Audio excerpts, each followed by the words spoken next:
कहना यह है योगी जी का कि जी जैसे ही मोदी जी प्राइम मिनिस्टर बनेंगे उसके 6 मंथ्स के बाद जो है पीओके या आजाद कश्मीर को वो लोग यानी कि भारत के लोग ले लेंगे। मतलब अभी क्या चल रहा है, जून, अच्छा जून से काउंट कर देते, जून जुलाई अगस्त सितंबर अक्टूबर नवंबर, ओहो नवंबर, मतलब इसी साल नवंबर में जो है वो हमारा आजाद कश्मीर जिसे हम लोग कहते हैं, आप लोग पीओके कहते हैं भारत के लोग, वो जी योगी जी का कहना यह है कि प्राइम मिनिस्टर मोदी जी जो है वो पाकिस्तान से ले लेंगे। अब इस बारे में मैं क्या कह सकती हूँ, खैर योगी जी जो है उनका ताल्लुक जो है वो यूपी से है, इसलिए कि यूपी के चीफ मिनिस्टर है और यूपी वाले जो है ना वो बड़ी लंबी लंबी फेंकते हैं। हम खुद यूपी से हैं, मेरे पेरेंट्स भी यूपी से ही हैं क्योंकि वहीं से आए थे और जाहिर है कि एक ही जनरेशन हमारी यहाँ पैदा हुई है, उससे पहले की जनरेशन तो वहीं से आई थी। तो अब क्या कहा जा सकता है, क्योंकि जाहिर है इलाहाबाद हो या प्रयागराज हो या दिल्ली हो वो यूपी में ही आते हैं, तो यूपी वालों के लिहाज से मेरा ख्याल है कि बहुत लंबी लंबी फेंक रहे। भाई योगी जी कमाल हो गया, मतलब 6 मंथ्स आपने मजाक समझा हुआ है कि मतलब आप कहेंगे और हम दे देंगे। हाँ ये और बात है कि अगर आप हमें ये बताते कि जैसे ही मोदी जी आएंगे प्राइम मिनिस्टर बन के उसके 6 मंथ्स के अंदर मोदी जी हमें 4-5 बिलियन डॉलर दे देंगे और वो भी ऐसा देंगे कि वापस नहीं मांगेंगे, और फिर हो सकता है कि हाँ आजाद कश्मीर आप कहते क्या दे दो, तो हम कहते ले लो भाई, तो वो एक अलग कहानी है। लेकिन उस तरफ हम नहीं जाएंगे क्योंकि इस तरह की कोई बात हुई नहीं है। लेकिन बहरहाल ये है कि ये कह देना कि जी 6 मंथ्स में जो है सब कुछ हो जाएगा, ये मुझे कोई बहुत हैरत की बात लगी है कि ऐसा कैसे होगा। लेकिन बहरहाल इलेक्शन का जमाना है तो लोग इस किस्म के स्टेटमेंट्स दिया ही करते हैं। मगर बहरहाल योगी जी ने ये कहा है और योगी जी का ये स्टेटमेंट जो है पाकिस्तान में जो है वो सुना जा रहा है, बात हो रही है इसके ऊपर, लोग कह रहे हैं कि ऐसे कैसे कह दिया। उससे पहले मानीशंकर अय्यर साहब जो थे उनका स्टेटमेंट चल रहा था जिसमें उन्होंने कहा कि जी पाकिस्तान से बात होनी चाहिए, पाकिस्तान ने कोई चूड़ियां नहीं पहन रखी, नहीं चूड़ियां पहन रखी तो मेरे ख्याल है फारूक अब्दुल्ला साहब ने कहा था, सॉरी फारूक अब्दुल्ला साहब ने कहा था कि चूड़ियां नहीं पहन रखी। मानीशंकर अय्यर साहब ने कहा था हमारे पास एटम बम, जी हाँ, तो उन्होंने कहा था पाकिस्तान के पास भी एटम बम है और कोई भी पागल जाके वो बटन दबा देगा, तो ये उन्होंने कहा था। यानी उन्होंने हमें सीधे सीधे पागल कहा था। और अजीब बात है कि पाकिस्तान की तरफ से कोई स्टेटमेंट नहीं किया, ना हमने इनके जो हाई कमीशन है ना वहां से किसी को बुलाया, क्योंकि हाई कमिश्नर तो है नहीं, लेकिन बाकी का स्टाफ तो है ना, किसी को तो बुला लेते, किसी से तो कह देते कि जी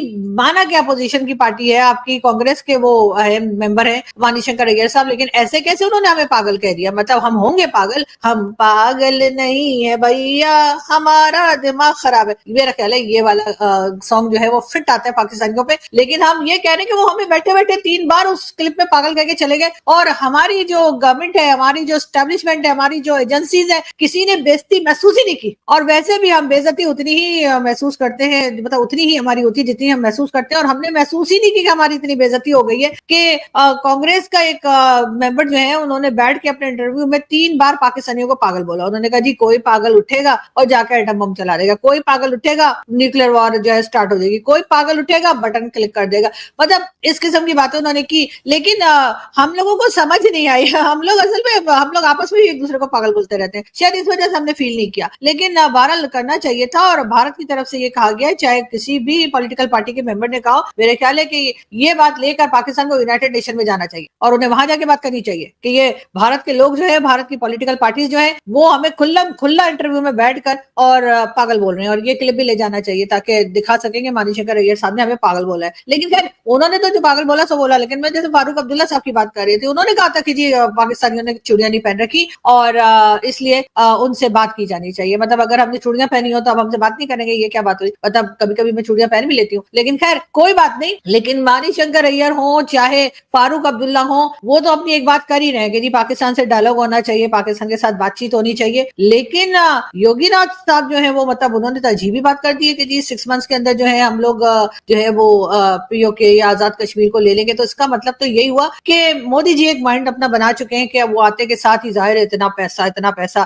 5 ट्रिलियन की इकोनॉमी जो है वो अब हो गई है। तो मेरा ख्याल है वो सोच रहे हो कि चलो 4-5 बिलियन डॉलर जो है वो पाकिस्तान को दे देंगे तो उससे आसानी हो जाएगी, और उसके बाद जो है वो दोनों तरफ के कश्मीर को जोड़ देंगे और उसके बाद यहाँ भी डेवलपमेंट हो जाएगी, तो अच्छी बात है। लेकिन खैर उनको डिटेल से बताना चाहिए था, इसलिए कि आधा पौना मैसेज जब आप देते हैं तो उसका मतलब कुछ का कुछ निकलता है। तो मेरा ख्याल है कि जो योगी जी है उनको आइंदा जब कोई स्टेटमेंट दे तो पूरी तरीके से बताएं कि पाकिस्तान को 5 से 6 बिलियन डॉलर भारत ने सोच लिया है कि दे देगा, और उसके साथ ही फिर वो ये कहेंगे कि चलिए जी आपकी साइड कश्मीर जो है वो भी हमें दे दीजिए, तो हम वहां पे भी कुछ जो है मॉल्स बना दें, कुछ रोड्स बना दें, कुछ और काम कर दें, तो फिर हम सोच सकते हैं, फिर हम सोचेंगे कि ठीक है। लेकिन ऐसे थोड़ी कि आप कुछ भी नहीं करेंगे और आप कहेंगे हम ले लेंगे, ऐसे कैसे, आपने क्या समझ के रखा है कि आप आएंगे और ऐसी पीओके ले लेंगे, ऐसा नहीं हो सकता। लेकिन खैर कोई बात नहीं, हम इस बात पे जो है डटे रहेंगे और इस पे जो है वो हमारी डिबेट चलती रहेगी। लेकिन हम बढ़ते हैं आगे, आगे कहीं नहीं जा रहे, कश्मीर पे ही है, मत घबराइए, कश्मीर में ही हम। और हम ये देख रहे हैं कि पहले बहुत मूवीज आया करती थी, शम्मी कपूर साहब के जमाने में, राजेश खन्ना साहब के जमाने में, दिलीप कुमार साहब के टाइम पर ब्लैक एंड व्हाइट मूवीज भी आती थी 50s 60s 70s 80s, उसमें कश्मीर बहुत दिखाया जाता था। और